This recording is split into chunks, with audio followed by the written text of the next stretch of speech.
Pois bem, aquela velha discussão sobre a grande dúvida dos ateus, aquela que diz que Deus ou seria malvado por permitir o mal, ou seria impotente para lutar contra a maldade, não passa de mera ignorância bíblica, como veremos agora.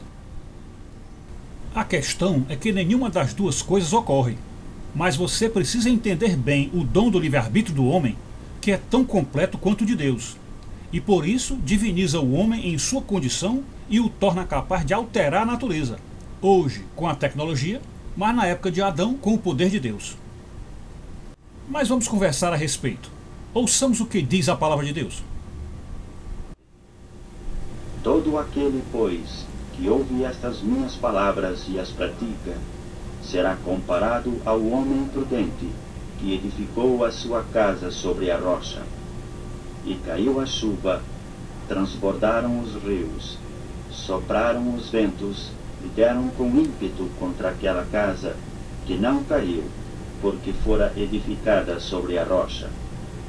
E todo aquele que ouve estas minhas palavras e não as pratica, será comparado a um homem insensato, que edificou a sua casa sobre a areia.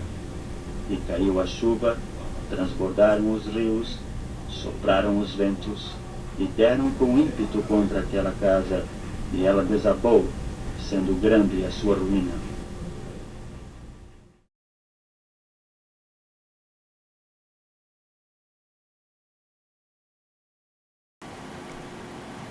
De fato, meu querido, este é um texto realmente impressionante.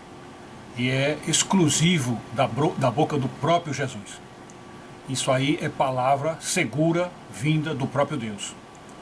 A gente ouvir o próprio Senhor dizer que todo aquele, pois, que ouve as palavras dele e as pratica, será comparado a um homem prudente que edificou a sua casa sobre a rocha. E o que faz o contrário, o que ouve a palavra de Deus e não a pratica, é o imprudente, aquele que está fadado ao fracasso. O que me impressiona nesse texto, quando a gente associa a esse tema do sofrimento humano causado pelas catástrofes, o que me impressiona nisso é que Jesus faz uma alusão direta à questão da desgraça que vem sobre a pessoa que não ouve a palavra de Deus. É como se dissesse assim: o que vocês estão vendo aí de desgraça, de tragédia, das catástrofes naturais, são produto do estado pecaminoso do homem. E, portanto, é como se a natureza inteira, em revolta pela rebeldia do homem, se voltasse contra aquele ser que se tornou um parasita no meio da natureza, destruindo tudo, não respeitando os ecossistemas. Enfim, é para isso que aponta o texto. Então Jesus, de um modo sutil e bastante proficiente, bem cuidadoso, diz: olha, se ouvir a palavra de Deus e não praticar, para todos os que não praticam a palavra de Deus, o risco é a natureza vem contra você e lhe destrói. E ele usou qual figura? Ele usou a figura da casa. Ele diz: se você ouve a palavra de Deus e não a pratica, é como se você fizesse a sua casa sobre a areia. Isto é, sem nenhuma proteção, completamente à mercê da natureza. E aí ele chega mesmo a dizer, com palavras bem meteorológicas, ele diz: olha, e vem a chuva, e transbordam os rios, e sopram os ventos, e deram com forte ímpeto sobre aquela casa.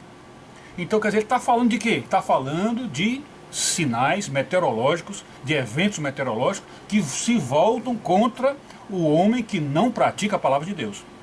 Isso é uma coisa bem interessante de nós pensarmos.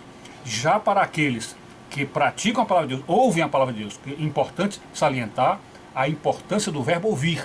É muito importante nós termos sempre isso em mente, a importância do verbo ouvir.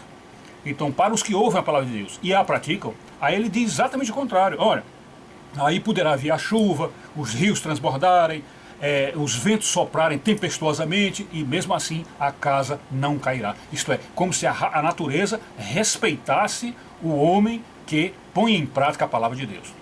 Ou então podíamos dizer que a primeira parte do texto refere-se à humanidade perdida, e essa segunda parte, para o homem que ouve a palavra de Deus e a pratica, é como se ele estivesse falando da humanidade antes do pecado de Adão e Eva.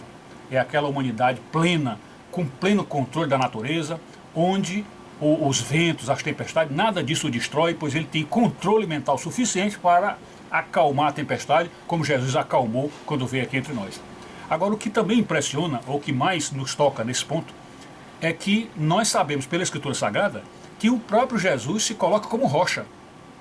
Ele diz que a casa deve ser edificada sobre a rocha, e há um texto onde ele diz assim: eu sou a pedra, eu sou a pedra, e em cima desta pedra será edificada a igreja. Então, esse aspecto da espiritualização do texto, de entender o texto na área não literal, aí se imagina, se a rocha que lhe sustenta é Jesus, ele é a própria rocha, e aqui ele diz que a casa deve ser sustentada sobre a rocha, é como se ele estivesse dizendo: olha, se você não tiver a fé em mim, se você não confiar em mim, se você não se entregar a mim, a sua casa estará à mercê dos ventos, das tempestades, dos terremotos, furacões, etc. Então é muito interessante que, na verdade, não é somente esse dado, vamos dizer assim, de arquitetura ou de engenharia, de uma casa ter um bom alicerce e ser bem sustentada, não. Também espiritualmente isso acontece, isto é, quando você não assume o Cristo na sua vida, não aceita o Cristo na sua vida, não incorpora, não se entrega a Ele, é como se os ventos espirituais, as tempestades espirituais, as perseguições espirituais, tudo isso se voltasse contra você, e você então está à mercê das hostes da maldade, e toda a desgraça pode se pensar de aparecer para você.